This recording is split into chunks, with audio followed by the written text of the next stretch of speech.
where the wild things are.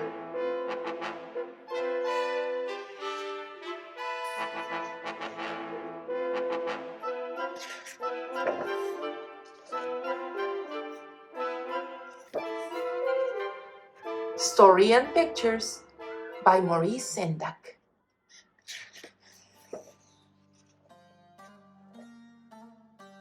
The night Max wore his wolf suit and made mischief of one kind and another,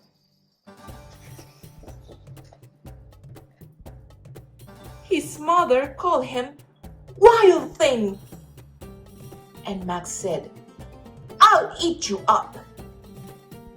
So he was sent to bed without eating anything.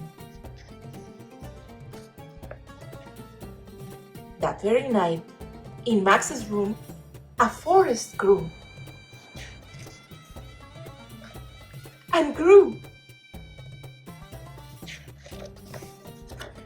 and grew until his ceiling hung with vines and the walls became the world all around.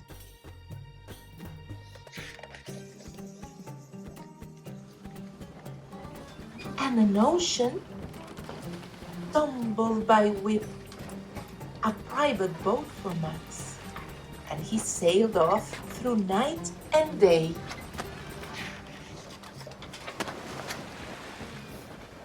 And in and out of weeks, and almost over a year, to where the wild things are.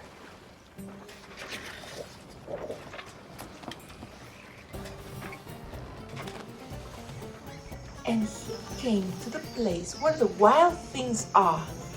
They roar their terrible roars and gnash their terrible teeth and roll their terrible eyes and show their terrible claws. Till Max said, "Be still," and tamed them with the magic trick of staring into their yellow eyes without blinking once, and they were frightened and called him the most wild thing of all.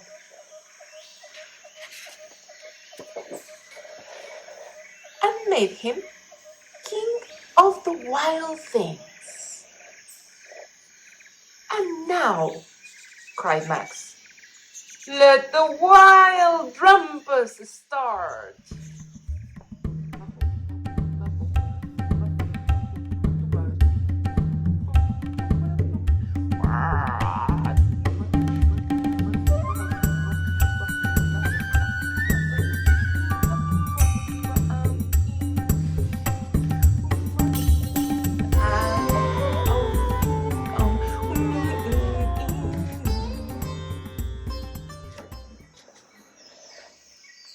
"Now stop," Max said, and sent the wild things off to bed without their supper.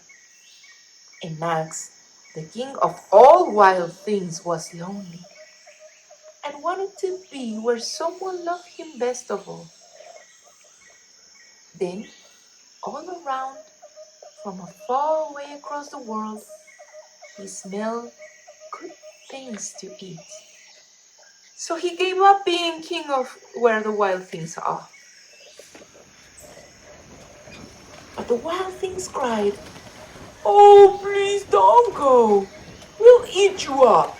We love you so." And Max said, "No." The wild things roared their terrible roars and gnashed their terrible teeth and rolled their terrible eyes and showed their terrible claws. But Max stepped into his private boat and waved goodbye. He sailed back over a year and in and out of weeks and through a day.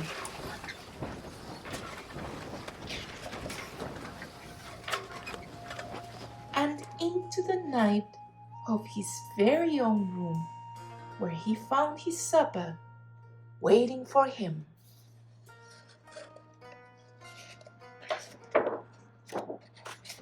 And It was still hot. The end.